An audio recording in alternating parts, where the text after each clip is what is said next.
This is Scorched Vine, a Vin Noir's production of Hope's Nocturne, Chapter 4, Part 3. Amanda continued squirming. "Hey, you stink!" she complained. "And now, so do you." Manos laughed. "Punching him doesn't work," David told her. "He used to put me in those, and that never worked. Then I got too big to fit under his arm." "Yeah, the punches only loosen his gas, and you really don't want to be around for that," Jock supplied. Amanda made gagging noises as the others laughed. "He's ticklish," Peter said, once he'd finished laughing. "If you want to breathe fresh air again." Manos didn't take the front seat, choosing instead to allow Peter and Jock to sit up front. He sat on the floor in the back of the van with his new friend and David. He didn't look too closely into that decision. Delving too deep into something that he didn't understand didn't make sense to him. He trusted his friends and knew that none of them would lay a finger on her. Rather, the idea of leaving his young friend alone with two people she didn't know actually bothered him.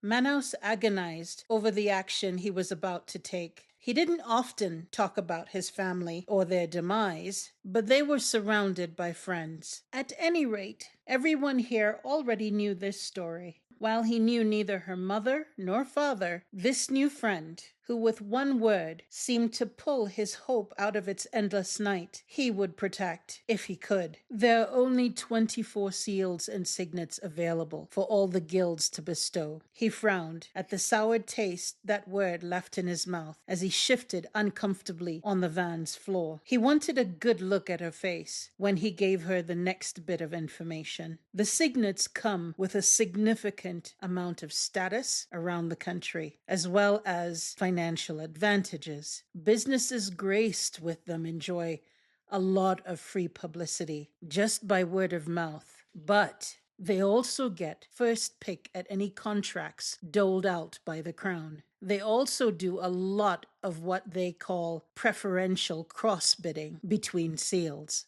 It makes the acquisition of a seal and signet extremely lucrative. The key reason the guilds have been very, as they would call it, judicious with whom they bestow such an honor. He glanced around the van, its atmosphere still and heavy. Peter had turned off the radio. They were listening, of course. Although he and Jock stared straight ahead, David, who apparently had no qualms about being caught eavesdropping, stared directly at him.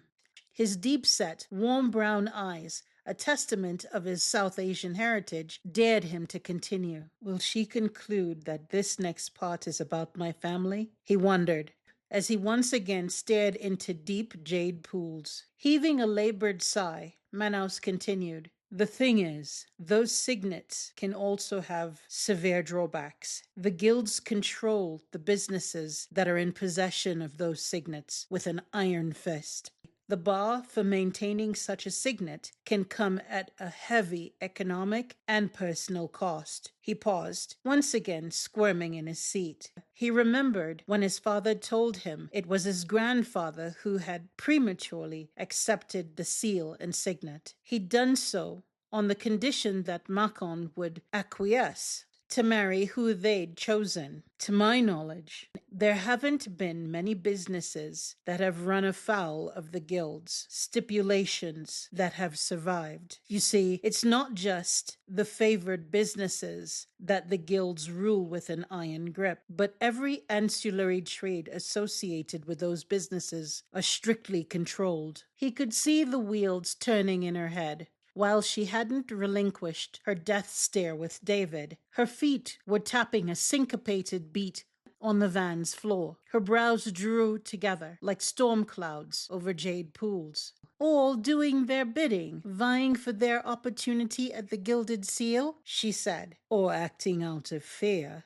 For a chance at a seal, or fear of running afoul of the guild, every business would cut off an arm rather than come under the guild's scrutiny." He swallowed. The offending business owner would have to be somehow connected with a business beyond the guild's control, or outside of the country, to escape their censure. There, I did it. Warn your father, or whoever. The rest is no one's business, he thought, feeling good about his confession. Glancing down at her now, he was convinced that he'd made the right decision. He feared for David's well-being, however. Her feet were no longer tapping. Are you okay? Manos asked, concerned that the dim light, or smell of paint thinner, and old shoes might be the cause of her discomfort. Crouched and plastered to his side as she was, he didn't need to see, but felt her response. Without moving her focus, Amanda nodded. She seemed fixated on David, scowling at him as if she could convey her threat by the ferocity of her grim features.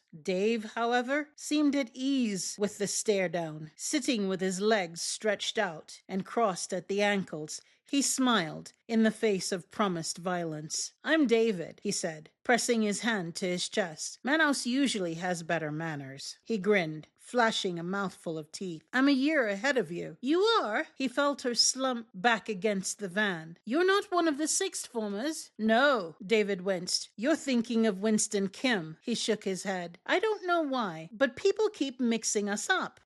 Maybe it's because you two look alike, Jock yelled back. He wishes he were this good looking, David challenged, making the entire van laugh, including Amanda. This has been the fourth chapter of Hope's Nocturne, Hope's Squeaky Annoyances. We hope you enjoyed. Written by OPL Noir and performed by Carrie Storm. We apologize for last week's missing episode. We took the holiday off. As usual, if you're anxious to see what happens next, the book is available on Amazon and Barnes & Noble, or you can join us next Thursday for another episode from Hope's Nocturne.